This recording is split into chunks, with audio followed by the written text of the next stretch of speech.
So guys, another story of success na naman ng pagpapagawa ng bahay ang ating pag-uusapan ngayon. At kung saan ito nga pong bahay na ito na pinagawa ng isang OFW na nagtatrabaho sa bansang Saudi Arabia. At ito nga po, ang dating pangarap lamang niyang bahay noon. At dahil sa kanyang pagsusumikap, ito na nga at naisa totoong buhay at naisa katuparan na ngayon. So guys, ito po ibinahagi sa atin ni owner ang bawat detalye ng pagpapagawa ng kanyang bahay na ito upang maibahagi din sa inyo at mapagkumparahan nyo sa inyong pagpapagawa ng bahay or idea para pag magpapagawa na kayo ng bahay ay kahit paano ay meron tayong konting nalalaman at hindi tayo maiisahan. So guys, ito po talakayin at pag-usapan na agad natin yan. Kahit gaano kahirap ang daan, ngayon'y nandito na, puso'y lumigaya, may tahanan ng uwian. Sa wakas, tahanan na para sa aming mahal na pamilya. So guys, ito po ang ating topic at pag-uusapan ngayon. Ang matagumpay na pagpapagawa ng bahay ng isang OFW sa bansang Saudi Arabia. At ito nga po ay si Sir Maiken Infiel from San Manuel, Pangasinan. So ito po binahagi sa atin ang bawat detalye ng pagpapagawa ng structural na to. Mula simento hanggang bakal hanggang yero, lahat po. Kaya ito po ilista nyo at pag-uusapan na natin yan. Para pag magpapagawa na kayo ng bahay, meron na kayong mapagkukumparahan at mapagbabasihan. So ito po't umpisahan natin dito sa mga hollow blocks. Sa bawat pawis, luha't pagod, may pangarap na pilit tinatago. Sa ilalim ng buwan, taimtim ang dasalan na sana'y may bahay kaming matatawag. Lumipas ang taon, di bumitaw, kahit gaano kahirap ang daan. Ngayon'y nandito na, puso'y lumigaya, may tahanan ng uwian. Sa wakas, tahanan. So guys, ayon po sa details ni owner, ang nagamit pong mga hollow blocks dito ay umabot po ng 1,500 piraso. Sa ganito pong sukat na bahay at ganitong design. And then guys, sa mga simento naman, ay halos umabot po ito ng 100 pirasong bag na simento. And also guys, gumamit po sila dito ng mga bakal na 12mm, 10mm at 9mm. Ayon po kay owner. At ito po ay sa mga buhangin naman, ay nakapagpa-deliver sila dito ng 7 load na ELP. And then nakapagpa-deliver din po sila dito ng 2 load na graba. So guys, ayan nga po sa puntong ito nakatayo na po yung structural at meron na po siyang mga palitada. And then nagkakabit na rin po sila ng steel trusses at yan nga po ang ginamit and then color roof. So yan naman po ang ating pag-uusapan at mapagbabasihan natin ito kung gaano nga ba ang gagastusin sa pagpapagawa ng bubong sa ganitong klaseng style na design na bubong ng bahay. Kaya ito po talakayin natin at pag-usapan. Tanaw ang pangarap na dati malayo, ngayon'y nasa harap. Hindi man palasyo ang anyo, ngunit dito buo ang pangarap ko.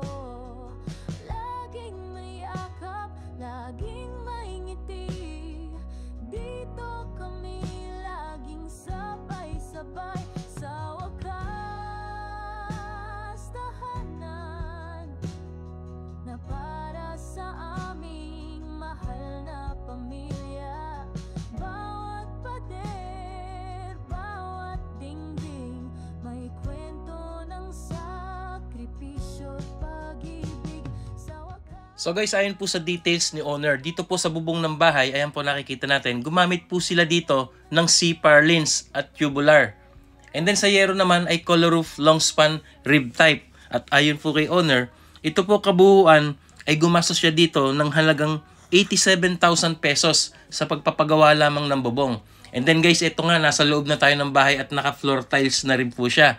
Nakapalitada, may mga hamba na nakantuhan at nakakanto na rin ang kanilang mga bintana. So kung mapapansin natin, maganda, maaliwalas. At guys, ito nga po, ayon sa details ni owner, Dito po sa tiles, ito po kabuuan ng bahay, ang ginamit po sa floor tiles ay 60 by 60. Ito po ay nagkakahalaga ng 35,000 pesos ang kanyang nagastos. And then guys, ayon pa po kay owner, ito po sa pagpapagawa na ng building permit ay gumastos siya dito ng halagang 25,000 pesos. And then nag-apply po siya ng kuryente, kontador, at ito po ay nakagastos siya dito ng halagang 15,000 or 15,000. And then guys, about po sa electrical, buong bahay, wire, plugs, etc., ilaw, ito po ay nagkakahalaga ng 18,000 ang kanyang nagastos. So guys, ayon po sa details ni owner, ang sukat po ng bahay na ito ay 6 meters by 6 meters. In total of 36 square meters kabuuan. And then kinonvert po natin ito by the feet at lumalabas na 20 by 20 feet. Ito po ay meron 2 kwarto, kitchen and dining area, maaliwalas na sala at terrace. And then guys, ayun nga po, nakikita natin yung kabuuan ng bahay at nakikita natin ay maganda na at maayos na. Meron na rin po siyang sliding windows. At ayon nga po sa details ni owner, ito pong sliding windows kasama na po ang screen door. Lahat po yan ay nagkakahalaga ng 22,000 ang kanyang nagastos dito. So yun nga po guys, silipin natin ang kabuuan nito ng bahay na ito. At ito nga, makikita natin kung gaano kaganda at kaaliwalas. At yun nga guys, after nyo malaman at mapanood ito, ay malalaman nga natin kung gaano ang ginastos dito ni owner sa ganitong sukat na 36 square meters with 2 bedrooms at isang CR. And also once again, congratulations po sa iyo, Sir Michael Infiel, na tunay ngang napakasarap ng feeling nyo ngayon na nakita nyo at nagbunga ang inyong paghihirap na pagtatrabaho sa abroad na mahabang panahon. At ito nga, ang dating pangarap nyo lamang na bahay noon. At dahil sa inyong pagsusumikap, ito nga at naisa totoong buhay at naisa katuparan nyo na ngayon. Bawat pawis, luha't pagod, may pangarap na pilit tinatago. Sa ilalim ng buwan, taimtim ang dasalan na sana'y may bahay kaming matatawag. Lumipas ang taon, di bumitaw kahit gaano kahirap ang daan.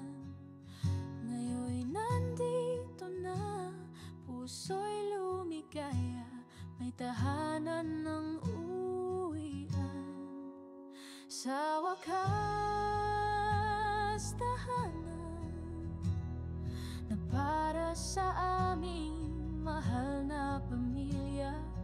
Bawat pader, bawat dingding, may kwento ng sakripisyo at pag-ibig. Sa wakas, tahanan, pangarap na ngayon'y natupad na.